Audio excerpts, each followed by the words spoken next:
Welcome everybody to the Sausage Curb. It's been a little while since we've done one of our little pod chat things, and what better occasion to bring it back, if you like, than with the return of Creesy to the British touring car. How awesome is that? How happy are you? Welcome, and how happy are you right now, Creesy? Yeah, mate, I'm buzzing. I'm like, honestly, I'm sitting here now in the pouring down rain at Donington, waiting for the car to turn up. So it'll be my first go in it tomorrow. We've got half a day shaking it down and testing it and just getting me back in the field. And yeah, mate, I'm buzzing. I'm buzzing to be back. I couldn't believe it came about, really. So it's good. It all seemed to from the outside. It all seemed to happen like really, really kind of quickly, like the musical chairs of it. Like we know anyway in the British touring cars, it can be quite savage with people moving about or not getting a drive and things. But it just seemed that things started happening, and then Creasy's face grinning on a picture. There he is, his back, sort of thing. Did it happen? Was it like that for you? Oh, Like calls were made, and it's like, oh, I'm back, nice, sort of thing. no, it certainly wasn't. It was. I mean, my wife, if she's listening to this, Jodie, she'd be like, tearing her hair out. This has been going on. This has been going on for months, months and months. So I first got the call. I first got the call from Tony Gillam before Alton Park touring car round, saying, "Look, Creasy, you might have a spot there.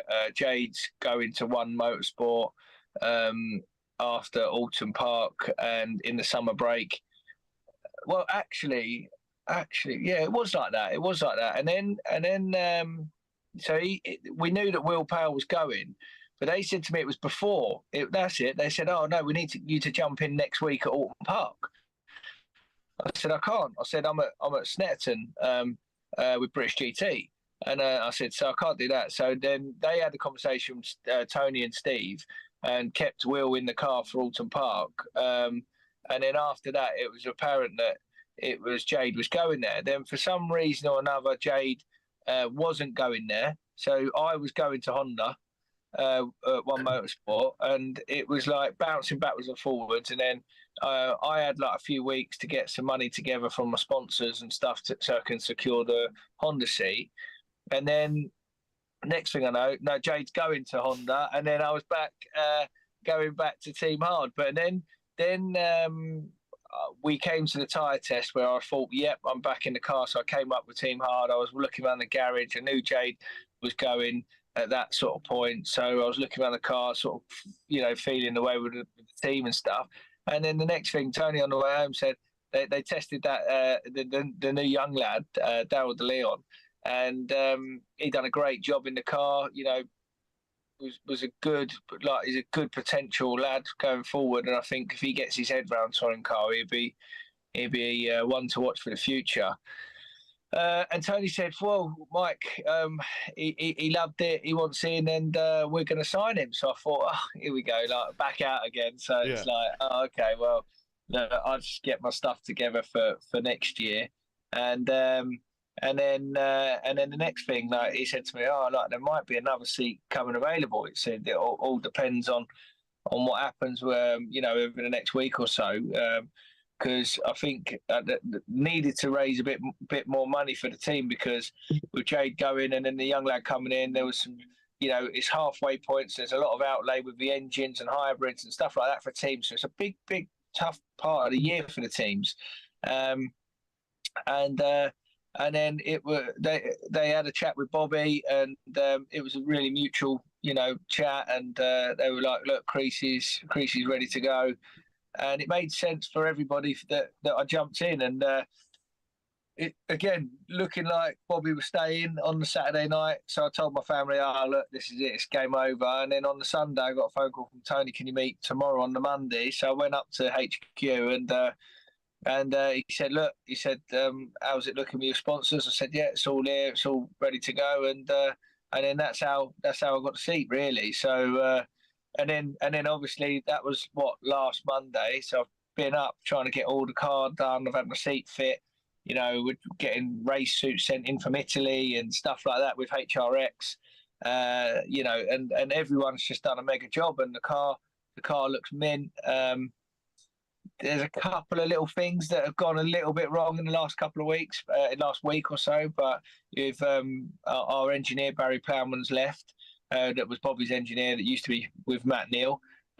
So he's gone on to pastures new, and then you know, so there's a couple of little things that I was like, oh no, like, you know, I was going to have the whole what Bobby had, like the whole shooting match, but a few things have changed. So this weekend, unfortunately, I'm going to Croft without an engineer, so it's going to be tough because I've always said engineers are, you know, the key part of the weekend. We just get in and do the easy bit. The engineers are the guys that the magic do the magic with the cars. So it's going to be tough, but we looked at it as a team and sort of said, look, you know, first weekend back in touring car, don't put too much pressure on yourself. Get in, do a job. And then come away, and then we'll have everything in place for Knockhill. Do you know what I mean? So, because it has been a massive rush for the team to get everything ready as well. So, you know, there's no disrespect there. It's just the way it's fallen. So, but I'm still happy. I might try and get Tony Gillam on the old cans this weekend, see if he can talk to me while I'm going around, and we'll see how we get on. I'm sure you'll take racing in BTCC for a weekend with no engineer and being back on the grid, won't you? Because knowing you a bit like we do now, I know really, and we'll speak about it in a minute, you can go and do British GT and other series, but you are actually genuinely BTCC mad, aren't you? You love it. So it's where like you want to be, isn't it? So it's brilliant, really, that you're back on the grid. Oh, mate, honestly, growing up watching it, you know, with Plato, Matt Neal and all them lot, you know, I was a massive fan of touring car back in the day. And I've got unfinished business here as well. And I just feel like I'm back at Team Hard. I'm back where it all begun, where it all started. They started my career. You know, I wouldn't been able to get back on the grid without Tony and Sam Gillam's help. I just think everything fits. I've got like Jamie's mechanics there that I had since when I was in 2019, and all the boys, and Adam number one on my car. So I just feel like I've just like slotted back in, and everything just seems like so natural. I just got to go out there and deliver now. And I think if I can have a good end to this season, good last 5 rounds, you know, and then hopefully sign a contract for next year with Team Hard, you know, everything will be perfect for me. Do you know what I mean? We can go racing, get the job done early, get the contract signed early, get the sponsors on board, and then, you know, really focus on getting myself fit and getting myself race ready for next year. And I think the car and the team it's so different to when I was there in 19. When we were at Donington, those cars do look mint, sort of. They do look really, really good when we're wandering around having a look, sort of thing. They do look really, really good. But what you just spoke about there, I suppose from your point of view, as a driver, it would help to obviously have a strong end to the season, but to get all of that squared away, sponsorship, your plan for next season, because from the outside, it does look like there's a lot of, you know, messing around and uncertainty in the off season, which doesn't then prepare you, does it, for the next season? It makes it all the more harder, doesn't it? Yeah, I mean, there's been a bit of criticism with the musical chairs, as it were. But look, listen, at the end of the day, this is a business, and you know, with these financial times at the minute around the world, getting sponsors is very, very difficult, most difficult I've ever known. And you know, you got to feel for some of these teams, and it ain't Team Hard as well. You know, Team Hard are in a very, very good position now that they've done this correct business move, I would call it. You know, with me, with Jade, with Daryl, you know, that's made the team financially stronger, better position. You know, more money in the pot to push forward. And I know there's teams down this grid that are equally finding it hard, or, you know, in a lot worse position than what we're in. So you know, it's a business at the end of the day, and you know, unless everyone's a billionaire who owns the teams, and then give back the free drives and the you know, the manufacturers come in and everyone can get a paid drive, that would be utopia. But unfortunately, it's not like that anymore. No, exactly, and that's it. And Team Hard take a little bit of stick sometimes, don't they, about that? But I think they obviously offer something completely different, which allows people to compete, well, to drive, because otherwise they wouldn't be filling 6 cars, would they? You know, if they've got 6 cars on there. They're like the West Ham of touring cars. It's that they breed like some quality people, and like, you know, like people like Jake Hill, for instance. You know, all me, Jack Goff, you know, Mike Bushell, all these good drivers have all come.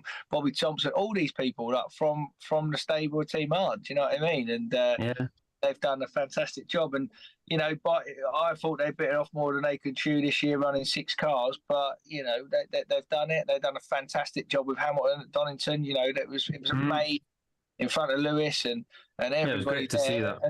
It was great. It was great to see it. I remember watching it at home saying, "No, come on, good lads." You know, it reminded me of when we was at Silverstone and Jack Goff won the first race and I came in the top 10 there. And I think we were at that one, Harry, weren't we? Is that when Moffat's drive shaft fell out? Yeah, it was. Yeah. On the warm-up lap. Yeah. Creesy doing burnouts in the wet.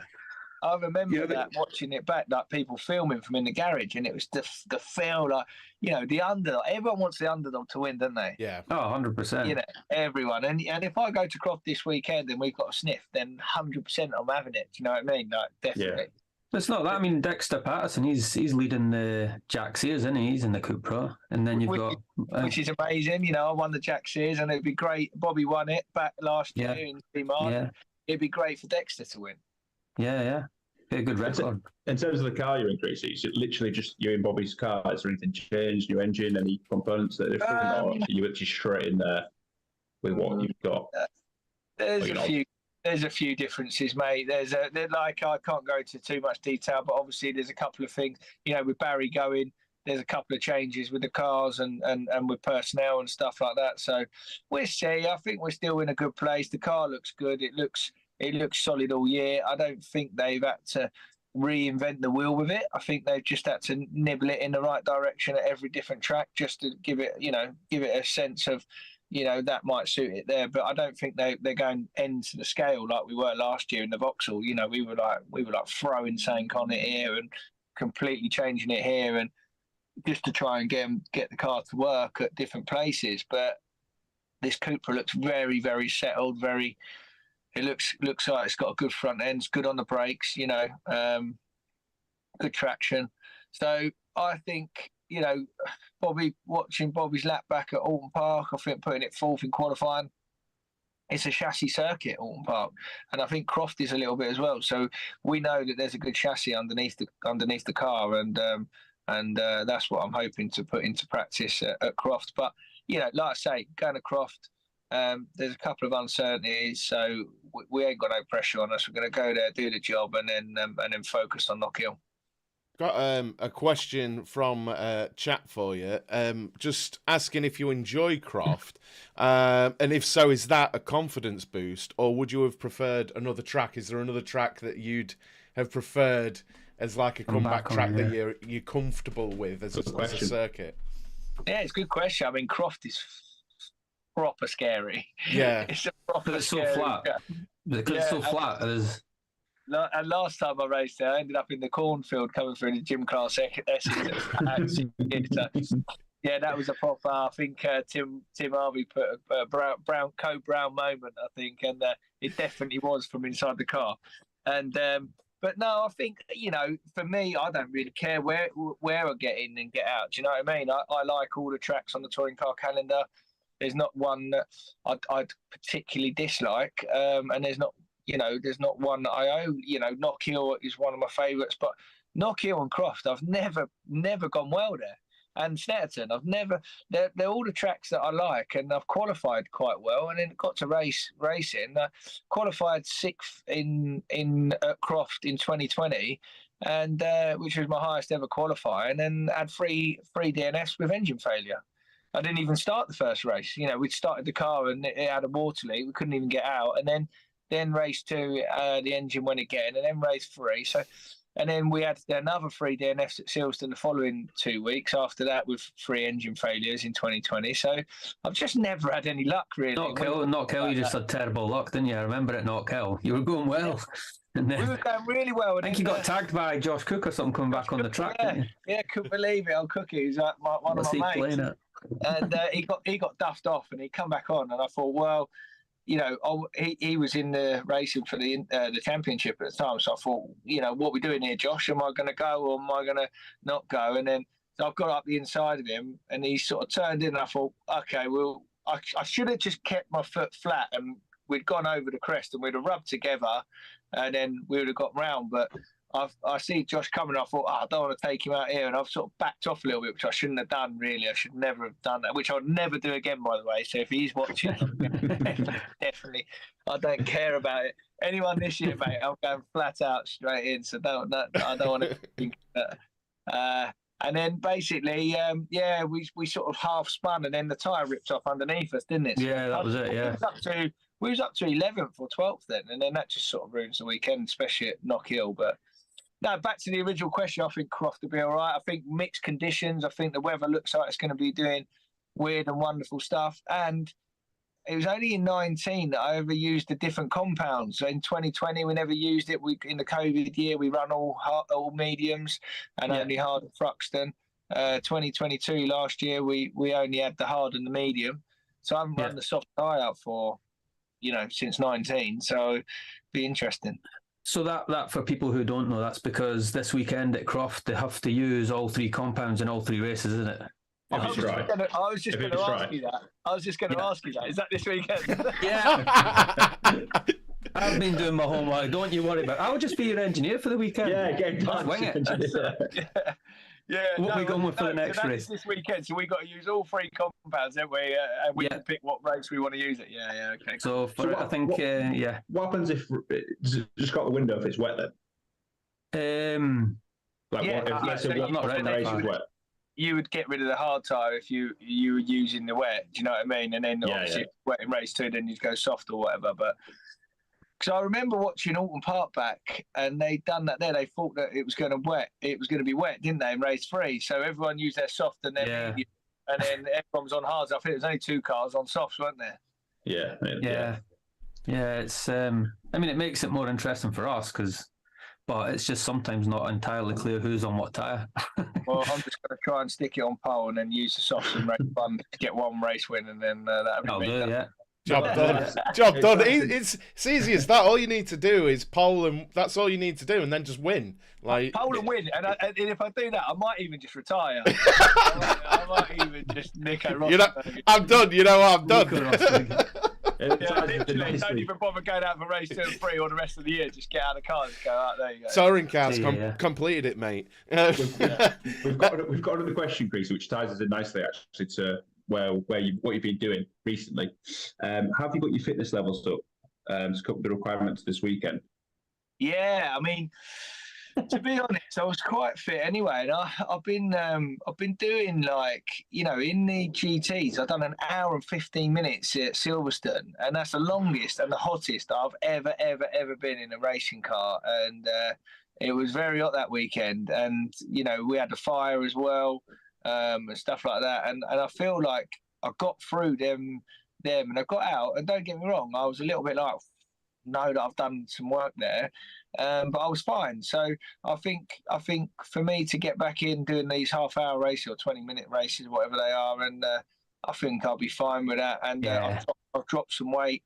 I've gone from 83 kilo down to 79 kilo within 2 weeks. So I've dropped a hell of a lot of weight, really. So I'm trying to I feel a little bit dehydrated, if I'm honest. So I've got another 2 days, like tomorrow.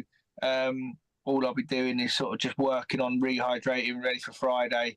More hydration and eating the right foods Thursday and Friday now, because I've been on a real, from on the weekend or last weekend, I've been literally eating pretty much nothing.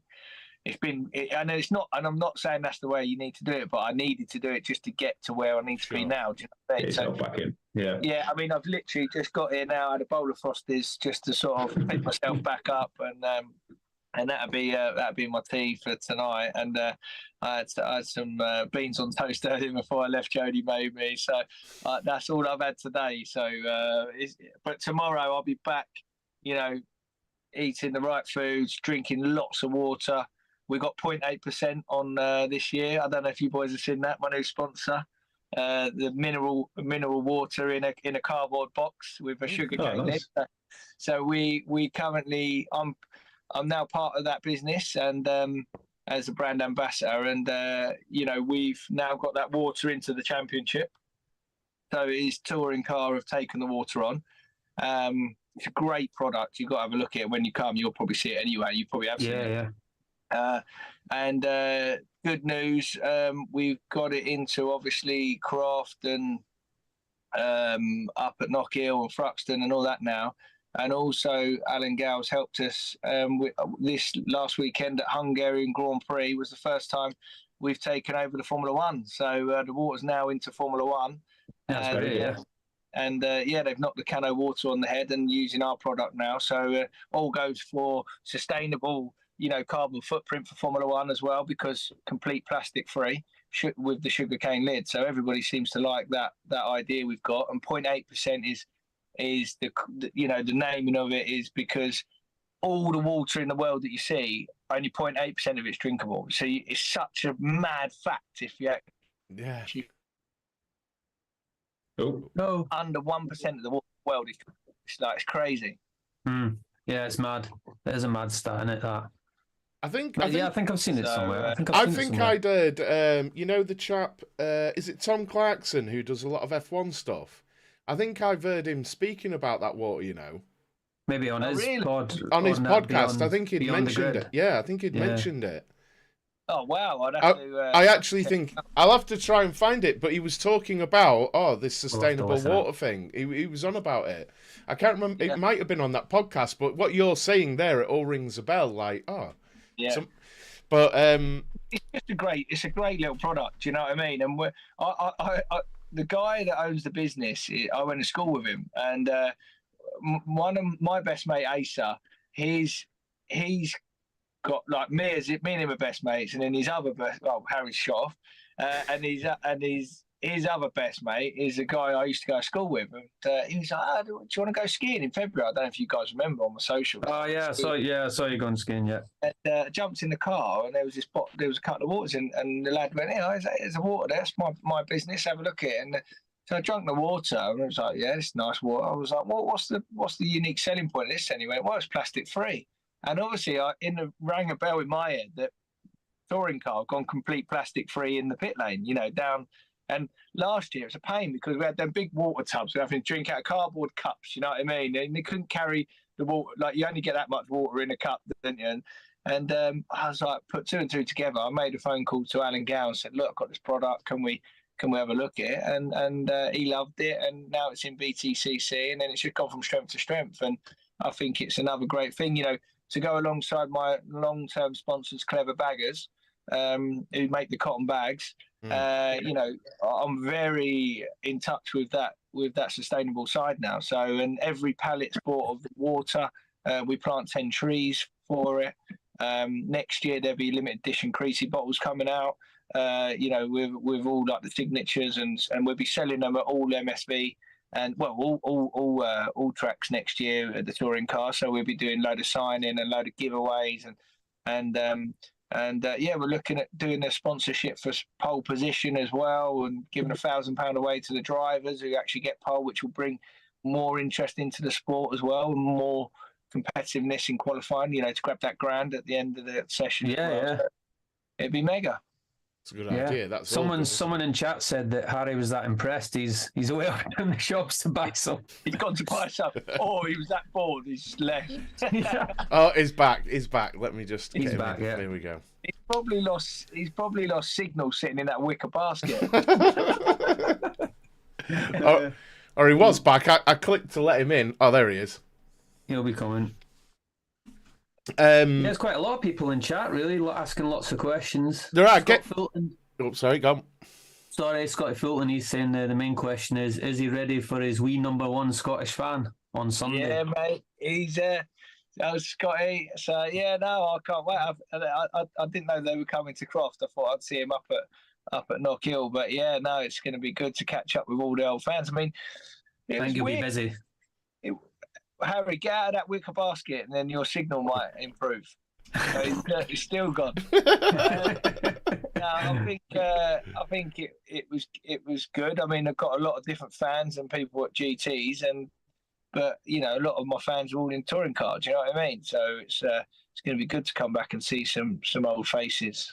Yeah. I reckon you'll be busy. I reckon there'll be a lot of people looking around for you.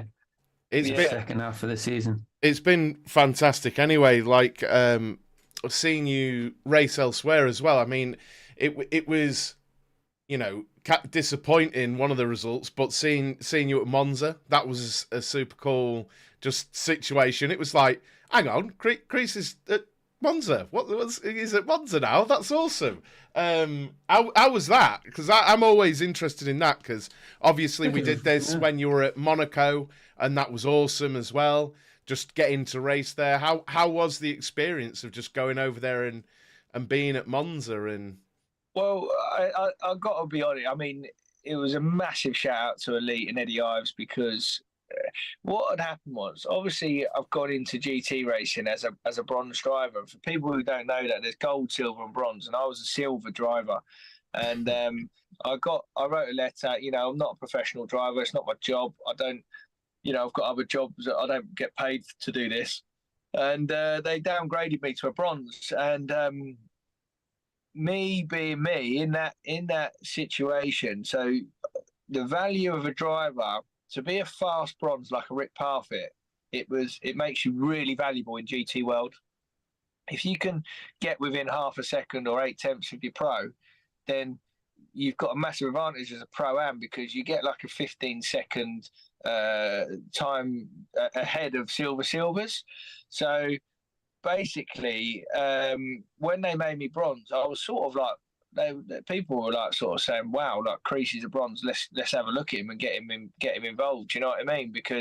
And I got a few phone calls from a lot of teams sort of saying, "Oh, like, do you want to drive? Do you want to drive here?" I had ELMS, I had GT3, I had this, that, and the other.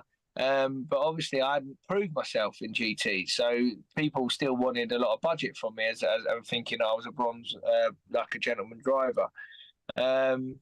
So what had happened was, it had gone a little bit like that, and then another team had phoned me up and said, "Look, we want you. Like, we'll subsidise the drive for you to come and get in the car and all this sort of stuff." So I thought, wow, this is all right. Like, you know, better than touring car, where you got to find like the end of the earth to get in a race seat. And then I had people offering to pay money for me to drive the cars, and then obviously the Holland family come along and offer me a drive to race with Tom Holland, who I'd never even heard of, to be fair. And I was like, oh, okay, but they were subsidising my drive for me, and I said, great, let's go and have a look at it. And then we pitched up at Alton Park. You know, I was quick from the off, getting in the Ginetta, rear wheel drive, back in the Ginetta. You know, I love driving them cars anyway. I know exactly how they feel, and I was quick out the box. And we went on to win that weekend. We come second overall. We won Pro-Am. We would have won the second race as well there, but someone made a decision to put slicks on in weather pretty much like this, which I couldn't quite get my head round. Yeah, I remember that. Yeah, and so we came nowhere there, but we would have easily won that weekend as well. And so we won that, and then I think I caught the eye of quite a few people that weekend with just what I was doing in the GT. I mean, I was as quick as some of the silver drivers, or like, you know, right up with them. So all I had to do was sit on the front 4 or 5, and then when they came in, we had a 15-second pit advantage. You know what I mean? So it was quite good. I caught the eye of a few teams, and a few people were talking about me. And then the next thing, I got a phone call from Eddie saying, "Look, get out to Mazzano." I was sitting at my desk at lunchtime, and he said to me, "Mike, what are you doing? What are you doing now?" I went, "What?" He went, "Well, what are you doing? I want you to test the McLaren, the brand new McLaren Artura tomorrow in Italy." I was like, looked at my watch. And my wife was there, and I said, "It's midday. He wants me to get on a flight at 8 o'clock tonight out of Gatwick." And she went, "Yeah, go for it. It's a McLaren at the end of the day, brand new Artura." So I jumped on the plane at 8. Got to the hotel where they were staying at 3 o'clock in the morning, was in the car at 9, and it was just mega, like, you know, driving the McLaren at Mazzano a track I didn't even know where it went, never even looked at it. I suppose it's a motorbike track, isn't it? That's mainly Yeah, a lot of the time. Yeah, a lot of the time. And, so got my head around it, and then I was at a lad called Tom Empson, who's a young lad, who's a good driver, and I was only like half a second or six tenths off of him at the end, after the end of the day, and done a good job. Ed was happy, Elite were happy, and I fitted in the team there so well with obviously my friendship with Harry King, and obviously come through the Elite, and I raced Elite back in 2018 in the GT4 Super Cup. And I've always been friendly with them guys. And then Eddie was like, look, we need to try and make this work. I want you in the car. And I said, well, look, it's very difficult to get sponsorship for GT World because all my sponsors are in touring car, and they only want to be on the TV in touring car. I know that stuff shown on Sky and stuff like that, but they weren't really that interested in it. And then so Eddie ended up subsidising my drive again, and me and Jack Mitchell, we went out there first weekend, 52 cars on the grid. We're the only two McLarens on the grid, and I went and stuck it on pole and Pro-Am straight away, and the car felt mega, and it was like we were so far ahead. We would have cleared up again. Jack was unbelievable, like in GTs, the kid, because I see him in touring car and I thought, I think I'll be quite close to him, like from touring cars to when I've done that and he done it in 21. I thought, like we're going to be close, but we got out there and he got in a GT car and he's just at home with them cars. He's so good, and he was half a second quicker than me all the time, and then he'd go like, I'd get a bit closer, and then he'd go 8 tenths quicker than me, and then I'd get another bit closer, and he'd just go again. But we worked we dovetailed well together, and it was just a shame he had a failure with a power steering pump or ABS or whatever. Well, power steering pump, I think, in race 1, and then we had another alternate belt snap in race 2, and then obviously that guy finished me off for missing his brake point. I just made up 6 or 7 places in that race, and we were on for a podium, at Monza, and then the guy took us out. So, yeah, it just, again, luck, like we said, it's just not on my side at the moment. And then we came back and jumped in at Silverstone. That was good. I was again leading the race by a mile, stuck it on pole position at Silverstone. And then we caught fire, and then we went to Snetterton. I put it on pole at Snetterton, was leading, and we won the race. I was leading by a mile again, and we won the first race. We actually came out leaders overall at one point. We come second overall to our teammate Freddie Tomlinson and Stuart Middleton, and but we won the Pro-Am race, and we come second overall, and then obviously everyone knows what or guesses what happened in the second race is why it ended. It was a Mustang, wasn't it? Yeah. Mustang GT. Yeah. Just a big grin on Creasy's face. But I suppose a big positive for that is you've been active. It's not like you've been sat there waiting for this opportunity. You've been racing, you've been keeping sharp, sort of thing, albeit not in a touring car. You have been out on and doing well. It's not like you've been sat there for 6 months like, I'll just wait. Honestly, I've done more racing than I've ever done before. I mean, that GT racing is mental. Like, they have about 8 hours of practice. It's ridiculous. Like, I'm like, turn up on a weekend, I'm like, all day Thursday, all day Friday, and then Saturday. Do you know what I mean? It's like, it's unbelievable seat time. And SRO and British GT, I think, have nailed it. I think it's getting stronger and stronger. I think the championship's good. I think it just needs a bit more support from the fans and stuff. And I think, the GT3s are mega cars. I can't wait to have a go in one. And I'll definitely go back to GT racing. But obviously, I've got unfinished business in touring car, and touring car's where I want to be. I want to be racing the best in the world at tin tops. Do you know what I mean? And I ain't being funny. You put Ash Sutton and Jake Hill and all these guys in anything around the world, and they will do well. Do you know what I mean? So I want to be racing them guys, and I want to beat them. I've gone to show that I can go and do a job in GTs, and I'm always going to be there. I wouldn't be surprised if I do get a few phone calls at the end of this year talking about next year as a bronze, because bronze drivers in Europe, especially, are like rocking horse. Do you know what I mean? It's bronze with pace, like with the pace to be at the sharp end of that tier sort of thing. It's a massive. It swing. Before it used to be the bronze driver comes in and pays for the whole team, and they pick their drivers and they go racing. It's now swung the other way, where the teams want to win, and you got teams from Dubai and Bahrain and America and people like that all they want to do, and they'll pump millions and millions and millions in to win. And if they get a quick bronze on the radar and they think, well, we've got a 15-second advantage here, we'll stick this bronze in, who's going to be equally as quick as our silver or gold, then that's when people start actually paying me to race or paying for the drive and stuff like that. So that's the game plan. But whether that happens next year or in a few years' time, then we'll see. But I think I'm always going to be on the shelf for GTs, definitely.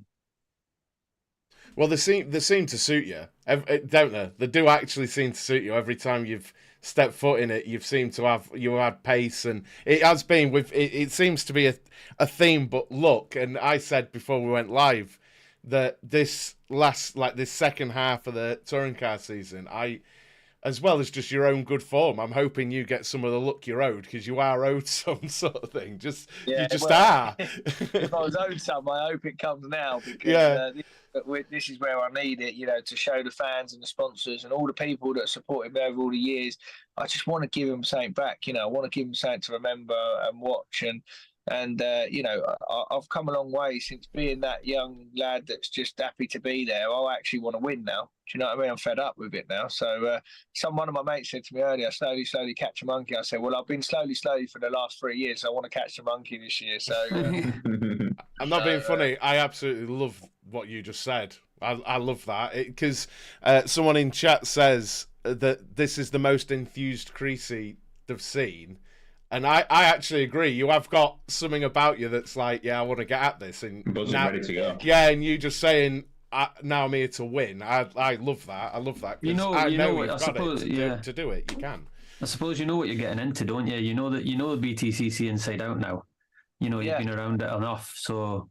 Yeah, and no one phases me on the grid. No one phases me whatsoever. Like, I'm going into this like, I've probably been a bit too kind. A few drivers, like we said earlier, and but listen, I don't care who it is. I don't care who's on the grid. I've got nothing to lose. I'm coming in. I want to win, and I actually think Team Hard have got a car capable of winning now and getting right up there. So I'm getting my elbows back out where I've had to be a bit keep them in GTs, and I'm bursting to get back out there and take it to them. Do you know what I mean? So I suppose what I'd ask now is, what are your sort of aspirations for this half of the season? What would be at the end of the season, you looking back and going, that's been what I wanted it to be? Yeah, I want to score points. I want to score points in if not all of them, most of the races. And my little secret target, if I'm honest, is to try and score as many as Bobby did in the first half. Probably going to find it difficult now, because this weekend I think if it might happen with the mixed conditions. I mean, overall pace, to say that I'm going to get back in straight in. Right-hand drive touring car. Well, I've been used to left-hand drive touring cars. Go from rear-wheel drive, which really suits my driving style, is why we touch on what you're saying there about GT suit me. Rear-wheel drive is just how I drive the car, is that naturally suits my driving style. So I've got to get back in and try and reprogram the mind to be front-wheel drive and stuff. And but that's my secret little target. Try and get 50 odd points like he's got, or whatever he has got. I don't even know. I haven't even looked, but I reckon it's around about that sort of mark. And then see where I am at the end of the year. I mean, if I get one chance, like if I get a reverse grid or something like that, and just go for it and just try and get podium, And, yeah, you'll drive the wheels off it if you get a little opportunity like that. I think everyone in the chat and all of us know you'll drive the wheels off it to keep it up there.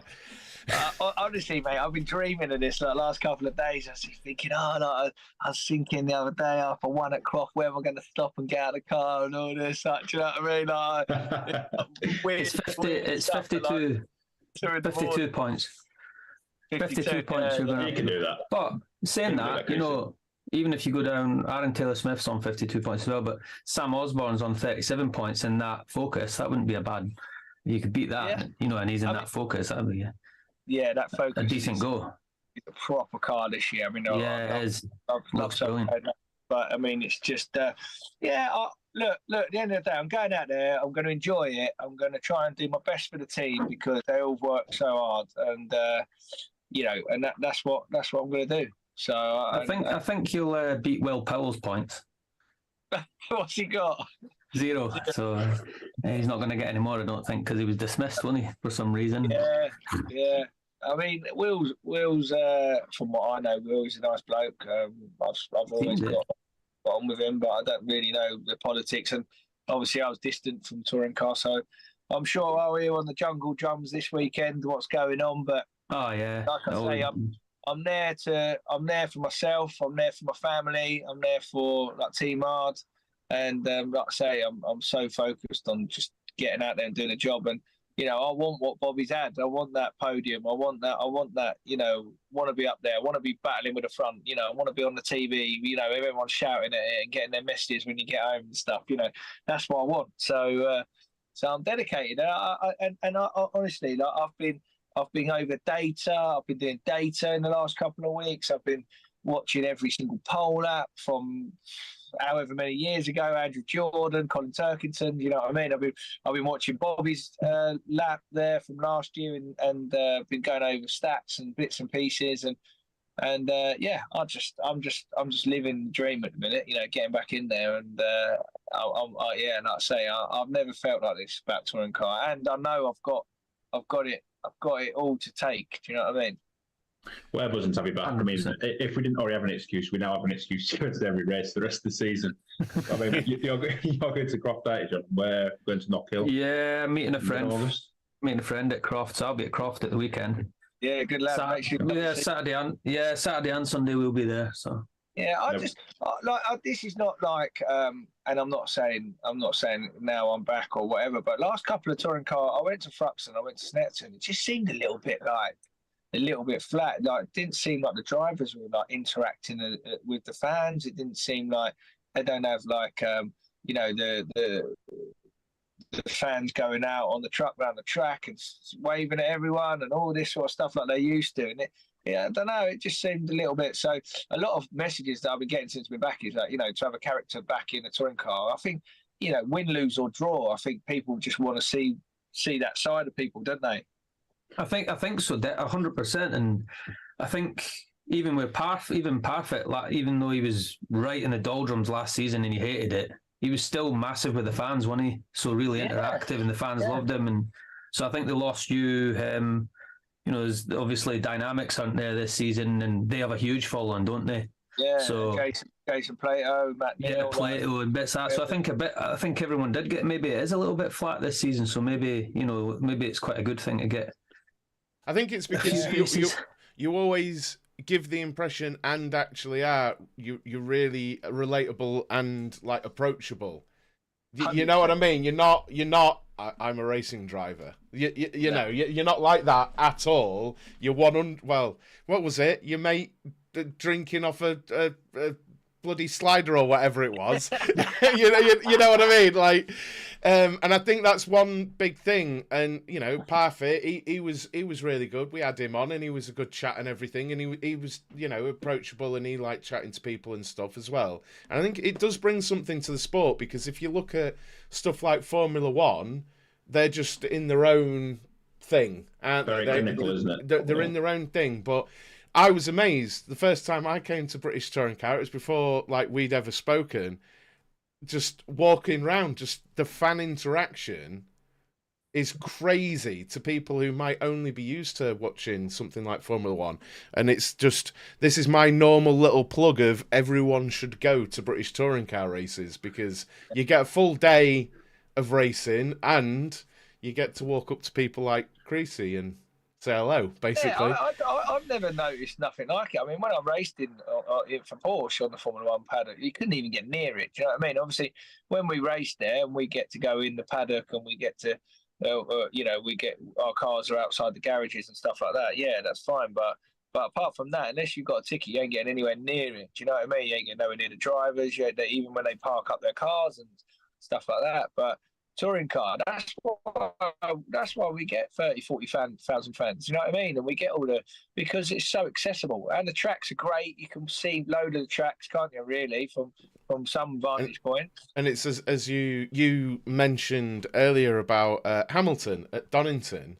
I was sat on the outside of turn 1 there, and it was throwing it down, but I did take a moment to look around and think, this place is packed.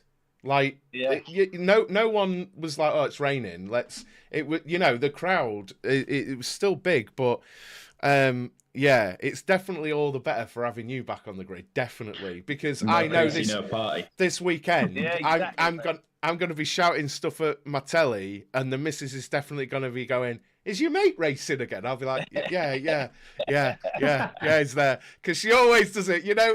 Biggest one was, I'll admit it, was Red Bull Ring, you in the Porsches. Yeah, and I was shouting at my screen, and she was like, he can't hear you. I was like, oh. Honestly, I'll let you into a secret. I was doing that on the weekend watching Harry King. I was like, go on, Harry, and Joe. Yeah, he won, didn't he? Up. Yeah. And honestly, I'm relentless. I'm watching Harry all the time. I'm always on my phone, wherever I am in the world or whatever. I'm like, got him on, and I'm like, literally, I was sitting in the bar in Spain when he won at Monaco, and I was like shouting and everyone's like looking at me, and I'm like, go on, son. I do it. I can relate to it. I love it. I love it. When I watch touring car on the telly, and then when I go down, even when I've gone down this year, Frux and Snetzer, I've had so many people like coming up to me, and I'm just in normal clothes as well. Like some people don't even you walk around in a race suit, people know you're a racing driver, but I was really surprised of how many people actually recognise me just being there. Do you know what I mean? Yeah, you were just wearing a T-shirt saying "I'm Creesy," and Zelensky. I like to go by Zelensky now, so I'm going to war. That's him. Yeah. Would you like some 0.8%? That's his new thing. Yeah. Now we have the question: do we want to do? Have you prepared a quiz, Harry? I have, yeah. And are you suitably equipped to do a quiz? Yeah. Sorry about the internet. The hamster must have stopped ringing his wheel. Yeah, you have to whip those hamsters. Now, chat, for those of you unaccustomed to this, on the Sausage Curb, what we like to do at the end of the stream is do a little quiz. Normally I win every one, but somehow or Creesy wins it on the tiebreaker that takes everything away. Yeah, the bonus question. Yeah. So what we do is we'll ask the questions and you keep a little list for yourself, and then when we get to the end, lob all the questions your answers into the chat as one block. And then as we answer them, we'll all do it together.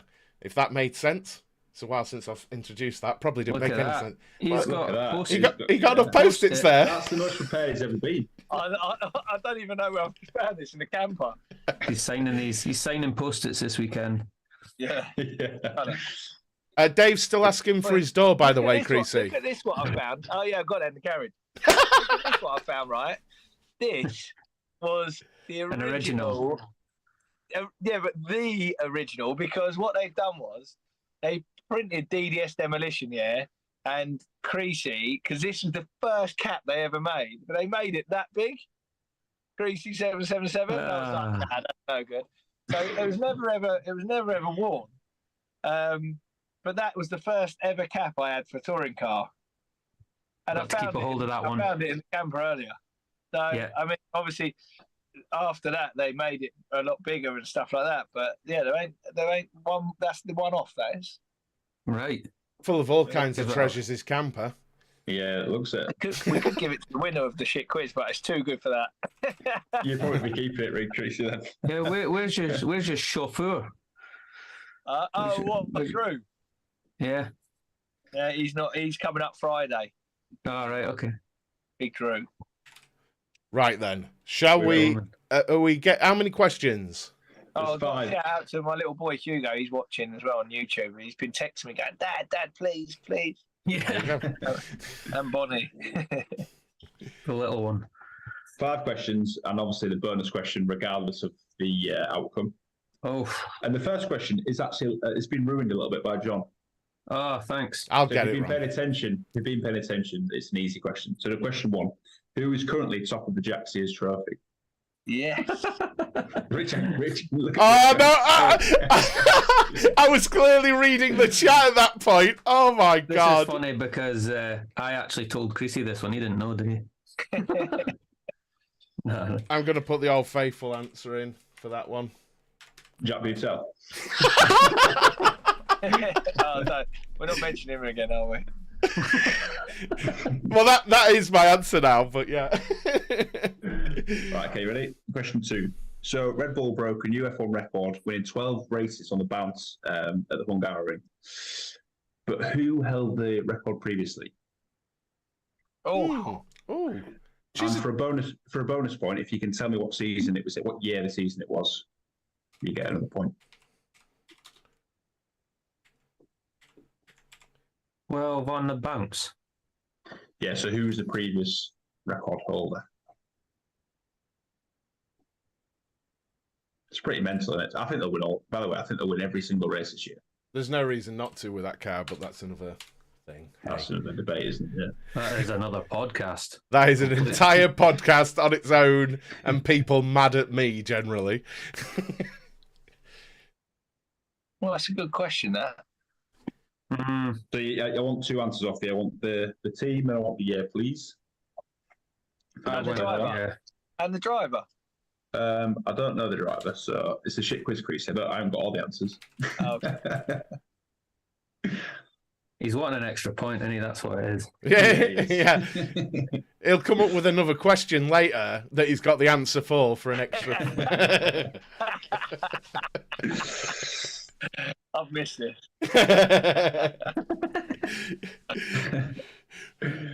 Okay. Ready? Number 3. How much did the winner's trophy that Lando Norris broke at the Hungaroring cost to make? Oh, I got this. And he's sending him the bill, isn't he? Okay, I want it in dollars, please. I wouldn't have a clue. euros. Oh, euro. Yeah, sorry, euros. Yeah, you got that. I mean, For a bonus point, how long did it take to make? Oh, I know that as well. I read a thing that told me exactly this, but luckily I have no memory, so I can't. I just watched him smash it, but And he's paying for it, isn't he? He's got to pay for it. He's sending him the bill. Lando is. Yeah, Christian Horner, but well, he broke it, so he can pay for it. Just glue it back together. Be all right. They are nice I trophies. thought it'd be better, like just imagine going to Red Bull and just seeing it taped up, like Yeah. back together. That'd actually be class. It's got a story So behind much it. better, wouldn't it, than having like it rebuilt? I'd have a story with it. Are we happy with that? So 2 answers for that. How much and how long? Yeah. Question 4. How much of the world's water is drinkable? No, I'm kidding. Stop. Creasy just started writing. He's like, I've got this one in the bag. Sorry. Question 4. 0.8%. We're plugging it away here, mate. I tell you what, if we don't get another $5,000 out of him after this, I'll tell you. Bosh. All right. Question 4. According to the British Touring Car regulations, what is the minimum allowable car weight? Wait. Yeah, I'll give you plus minus 50 kilos on that. Oh my god. I actually don't know. Wouldn't have a Scooby Doo. Creasy one. No, you got no engineer this weekend. Yeah, but I've lost a few kilos to get on to weight. So, yeah. Okay. Oh, I actually, God. this could be well, it probably is massively out. I don't even know. I wouldn't have a clue. Unless they've changed it this year, I've had a good stab. Not a clue. The batteries throw me out because Well, it must yeah. be heavier than they used to I be. just added loads because of the batteries, so I don't know. Okay, we ready? Yeah. So question 5, how many drivers who raced in F1 in 2022 are not on the current grid in 23? Oh, they should have a timer on it. You get a bonus if you can name them all. Which are not on the grid. They Now, were on the grid last So year. how many are not on the grid that were last year?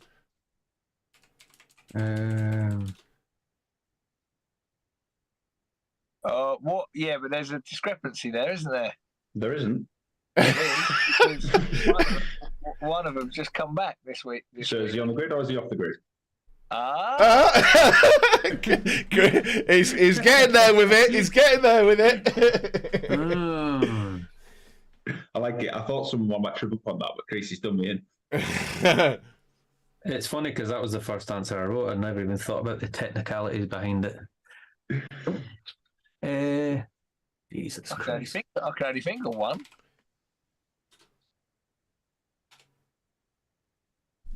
I can literally only think of one. What's the actual question, Harry? I'm a bit slow today. Okay. How many drivers who raced in F1 in 2022 are not on the current grid in 23? Okay. A bonus if you can name them. So name them. There's definitely more than one. Maybe he was just using the wrong word. Oh, I know. Got two. I've got two. Yeah, I got two. Yeah. That weren't on the grid, but which are now. This is blagging their heads, isn't it? Other way. So who was on the grid last year that isn't that? Right, okay. All right, let's go. All right. Go. Okay, so question 1. We'll go to Rich and see. No, I literally put Jack Patel. So who's currently top of the Jack's ears, Creasy? Patterson. Dexter Patterson, yeah. Oh, boy. It's quite close, actually. You got Mikey Doble second and Watson third. There's only 8 points between them. So no points for That means I've got to smash my old team off then, because I've got to get Patterson to win that. Yeah, none for me. None for you. So who broke the record? Sorry, who held the record that Red Bull have recently broken? John. I said Williams. What year? 96, but I think it's wrong. Creasy? Well, I said McLaren with Mika Hakkinen in 97. No, not 90. Was it 97? Yeah, 99. 97, Jack Villeneuve won. McLaren with... Kimi Räikkönen won. McLaren in like 86. So McLaren's the right answer. Yes. Oh, yeah, because both drivers won it. In 88. Oh, mate! Oh, no! I have no idea who's driving. Prost and Senna. That'll be Prost and Senna, yeah. With a Honda, the 115 and 16, was it? I think. There you go. Oh, well, I was wrong on all counts. I don't really care. So 1 point for Rich and 1 point for Creasy. Oh, mate. I've got two lads. I'm 2-0. I should have got more than a point. I had quite extensive knowledge of that, apart from the year, obviously. Okay, so how much was the trophy that Lando broke, Rich? I've said 40,000. How long did it take to make? Rich? 6 months. Okay. John? I said it was $25,000, and I don't really care how long it made to make. It's broken now anyway. Yeah, it's broken now anyway. It took 3 seconds for Lando to break it. The correct answer is €60,000 and 6 months. The correct answer is €45,000, 6 months. That is bullshit. It's €60,000. I saw it on Instagram today with Sebastian. Is that $60,000? He said it with such conviction. The correct answer, Harry. I've actually got it on my go on Autosport now. Someone get their phone up on Instagram and put in Autosport and then look at Christian Horner's statement. $45,000, Creasy. Harry, you got it wrong. What does that equate to in euros? 12. Oh, No one knows. You're not having a point anyway. I get a It's point not- for it's 6 not- months, right? 6 months. I'm gonna screenshot this and put it on my socials in a minute. You All get a point for 6 months, I think, Creasy. You said 6 months as Yeah, well. and then we'll have to do another podcast to come back on and say I'm correct at 60,000 It's, euros. it's right. kicking right off. Like the Jack Patel question, remember back in the day? 40. This, yep.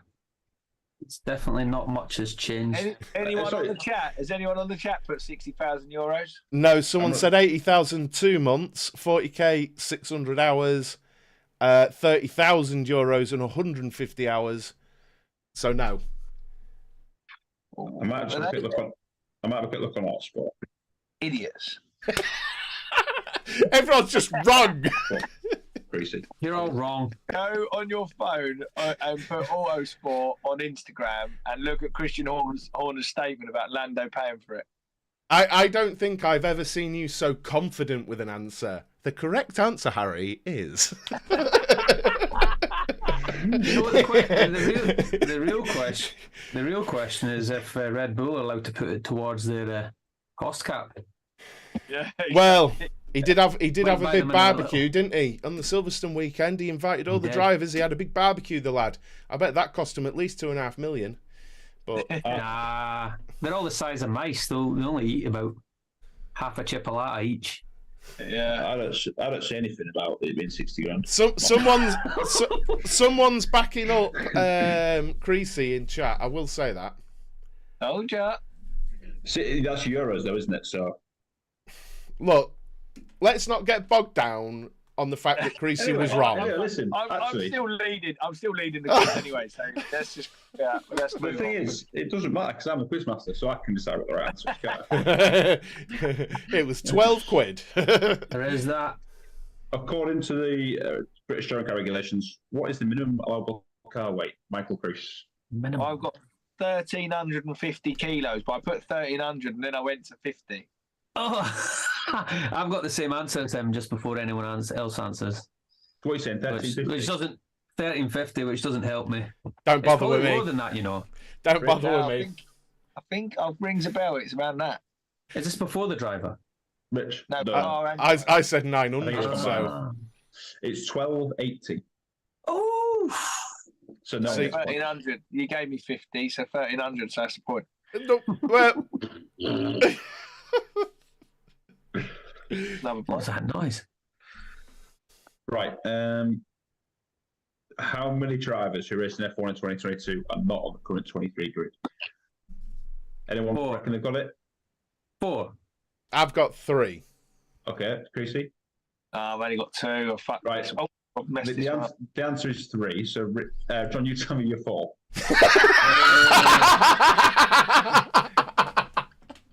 Vettel, did he? Yeah.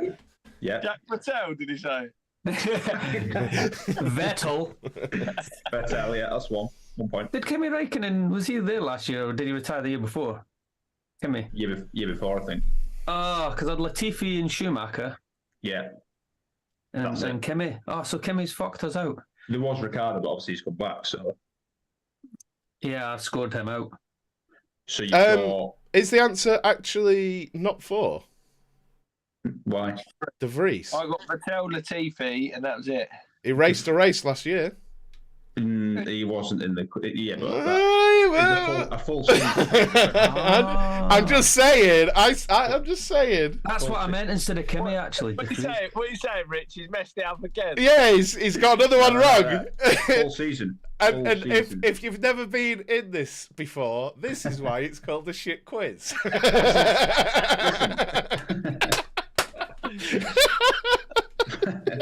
So if you put 3 drivers and Vettel, Latifi, and Schumacher, that's 2 points. So what if I put 3 drivers, De Vries, Schumacher, Latifi? That's not right. It is. I got Schumacher, Latifi. You missed out Vettel, and, though. You missed out Vettel. Vettel. Okay, so it's 4. I can't but I believe still you got missed 3. Vettel. I can't believe I missed Vettel either. De Vries didn't do a full season, so it's. No, that wasn't really stated for me. Doesn't matter. That's the I'm the quizmaster. Oh, fuck's sake. Rich, if you really want the point, you can have it. It don't make any difference. I want all the points I can get.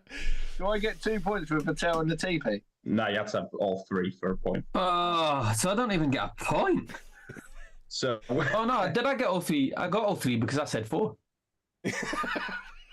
no, you had to. Well, you can't just say they were incorrect. You can't just say it. It's not like he's not letting me have a legitimately correct answer, so he's not going to let you have that. Or Well- with 60,000 on a trophy. They've reached the full season. Right, what? How many points have we got? I got 1, 2, 3, 4. 3. 1, John? apparently. But we know none of this matters because there'll be a tiebreaker to take The off. tiebreak question. Are we ready? The tie-break question, but I I'm did more win. ready than I've ever been. Chris is like, I did win it. I didn't win that, but we go to the tie-break. First win of the season. Closest to the number wins. Oh, God. Oh, Oi, I have you know I won 2 this year already in GTs. yeah, not on the Sausage Kerb podcast. All right, okay. How many It'll give you human hours does it take to manufacture a front wing for an F1 car? Oh, too much. What's going on Bitch, you here? should know this because you play that game where you manufacture them. I should know it. I should know it because I've literally asked the guy that makes them for Alpine. Just for some clarity before I start getting shit. It's purely manufacturing. It's not the design of the wing. It's just from drawing to final product. I ain't got a clue. That is a shit question. That's why it's a tiebreak. In hours. In hours, closest wins, so you've got a chance. When you click on the PlayStation, you can go rushed or intense, and the hours. What are we talking? Yeah. Are we talking rush development or How many engineers are we putting on it? So is this if the design's already done, Harry? just the manufacturer? It's literally just them making it. Yeah. All right, okay. Jesus, this is stupid. I'll go. I'll go straight in. 800. What? 800. 800 hours. Well, I Just think about definitely how know long- that me or Rich will be closest to this. That's what I know. Unless Creasy goes somewhere in the middle. What are you saying, Creesy? Oh, I've gone 306 like a Peugeot. What? That is some serious justification. Well, I was thinking. I went for 28 hours. I was thinking Formula One, and I went Peugeot 306. It's got to be. How long it takes to make your Peugeot 306 is probably roughly the same as a front wing for a Formula 1 car. So 306. You said 8. What did you say, Rich? 800, yeah. And John, you said 28. Yeah. The answer That's how quick I can make it in. The answer is 200. 200. 200. So Fair Creasy enough. wins. Oh, there we go. Hey! I actually put a Peugeot 206 and then changed it to 306 and you said that's ridiculous of 800 hours. Did anyone in the chat get that right? Chris said 100. Gled said 300. Dan said Chambers. 250. Dave Chambers went for 945 hours. Silly. That is why he does not deserve the front door. That's why the front door is not moving. That's staying where it is. Yeah, it's quite a lot So of answers good. in there. Well, 250 hours. there we go. How was that? It was actually, we just need to do this more because it's brilliant. It's brilliant. So we need to do this more. Maybe we should get something sorted in the next few weeks, just how you're settling in to touring car and stuff again. We'll get something sorted. I think we honestly should do one every Wednesday before the 5 rounds. Yeah? That's good with me. I'm in. Sold. So Sorts your me out, water mate. I'm ready to go. planted in the middle of it. In now. I'm ready to There go. you Do you know what I mean? Yeah, Sorted. you need to be ready. So But- the plan is, just quickly then, Creasy, the plan is testing this week until Friday, then you're up to Croft. The No, weekend. testing tomorrow for 2 hours and then pack up. I'll get to Croft tomorrow about 2 o'clock in the afternoon, sort the camper out, just chill out, like I say, eat and drink the right food, and hydrate myself because I'm a little bit dehydrated, and then Friday, obviously, I'm going to go and see the marshals at the campsite, hopefully on a little campsite live, if it's not pouring down with rain, and then I'm going to do a track walk, and I've got a load of data stuff that I need to go through with the team and looking at stuff. So that's pretty much my Friday, and then Saturday get up and do the business. Sunday will be what will be will be. You'll just win the first race and retire. Yeah, I can't believe no one's asked on the chat what actually happened in the GTs, even though we're not going to talk about it now, but I got away with that question quite largely. You did? No, but legitimately, I was watching for it so I could go, oh.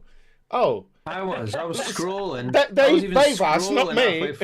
They've asked, what actually we missed happened? one. We missed one. But it'll be mega. You'll nail it, dude. I'm positive of it, and I actually cannot wait to see you going around. I genuinely can't. ITV, mate. Watch ITV on Sunday. What I will say is we'll clearly be back because Creesy's just said it. Please do make sure you've hit that subscribe button and you hit the bell button, guys, because then you'll get notified whenever we post a video or a short or go live or anything like that. So make sure you've done all that. Hit the like button as well. And we'll be back very, very soon with more. Any parting words, Creesy? Yeah, follow me on Creesy777 on Insta and Twitter, and Michael Crees Racing and Michael Crees on Facebook. So have we got any new merch, Creesy? We will have for next year. I'm just going to keep the same for this year because obviously a lot of people have bought it and I think it's unfair, like changing it. Do you know what I mean? So I think next year we're going to have a whole new range and the website and everything back up and running. It's looking good for next year, I would say already, but I don't want to count my chickens yet. I just want to get through this year and then we'll go from there. Catch the monkey first, Creesy. Yeah, exactly, mate. Exactly that. But I'm genuinely buzzing. I can't wait. Hopefully, I get my luck back and my mojo. Definitely. I think you've got the mojo back. You look buzzing for it. So, right. On that note, cheers, guys. Thank you very much for joining us. Numbers have been great all evening, actually. So thank you very, very much for your participation in chat as well. And we'll see you very, very soon. See you later, guys. Bye-bye. Bye.